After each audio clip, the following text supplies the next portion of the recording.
سلام دوستان، امیدوارم که حالتون خوب باشه. امروز اومدیم با یه ویدیوی جدید از بررسی و نقد فیلم سینمایی 70 که این فیلم با کارگردانی بهرام افشاری و تهیه کنندگی محمد آمریان و همچنین با بازی بهرام افشاری و هوتن شکیبا و ناهید مسلمی و خانم الهه حصاری و سایر بازیگرانی که تونستن یه فیلم حالا هم خوب میشه گفت که میتونست که بهتر باشه این فیلم.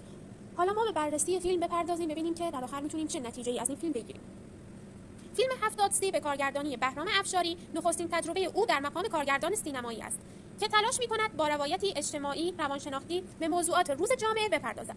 خلاصه این نقد و بررسی از کجا می‌خوایم ببینیم که موضوع 70 از کجا میاد. این موضوع 70 به مسئله تعادل در روابط انسانی می‌پردازد، حالا چه در دوستی، چه در عشق و چه در جامعه. عنوان فیلم هم اشاره‌ای است به نسبت‌های نابرابر در تعاملات و این خود به نوعی تم اصلی اثر را بازتاب می‌دهد. کارگردانی بهرام افشاری با وجود سابقه بازیگری موفق در اولین تجربه کارگردانی خود سعی دارد فضاهای جدی و چالش برانگیزی بسازد.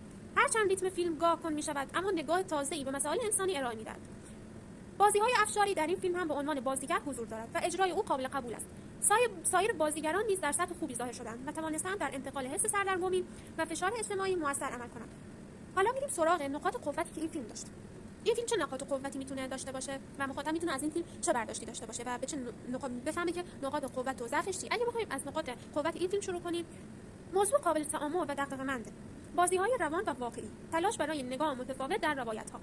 حالا نقاط ضعفش که به چشم میاد و مخاطب اینو متوجه میشه، ریتم کند در برخی بخش‌های فیلم بود و گاهی بیان استعاری بیش از حد باعث دور شدن مخاطب از مفهوم میشود.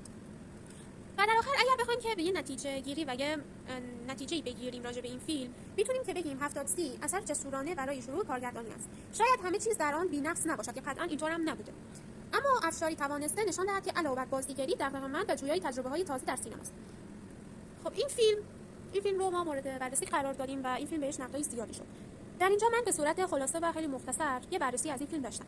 ولی اگر بخوایم که مسئله رو یکم بازتر کنیم برای مخاطب، میشه گفتش که این فیلم بیشتر در یه مکان قرار داشت و حالا اونجایی که مثلا میگفتن که برنده شدن و توی مسابقه شرکت کردن، نگفتن که تو چه مسابقه‌ای شرکت کردن و نگفتن که مثلا چطور شرکت کردن و اصلا چون مسابقه‌ای بود تو اون حجم از پول رو میتونست که به برنده بده و اصلا یه جوری بود که حالا خیلی هم نقاط خوبی داشت و مخاطب رو تونست که بفهمه. ولی این کمدی که ما تو سینمامون داریم یه کمدی طنز اجتماعی بود. این فیلم خیلی از مشکلات و دغدغه‌های جامعه رو به تصویر کشید، ولی اگر در یه بخشای از این فیلم رو میتونست که بهتر ارائه بده و جای اینو داشت که اون بخشا رو یکم بازتر نگه داره.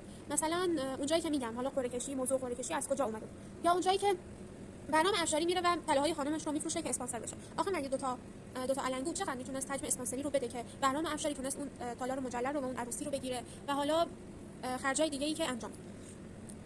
در اینجا میتونست که فیلم یه خورده بهتر باشه و جای بهتر شدن هم داشت، اما در نهایت این فیلم تونسته که 2000 خورده، حالا عددش رو دقیق یادم نیست، تو یه شب اونو تماشا کننده داشته باشه در سینما و تونست که فروش خیلی خوبی رو داشته باشه و یه تقدیم کننده جدی برای فیلم فسیل بودش. خب امیدوارم که از این ویدیو خوشتون اومده باشه.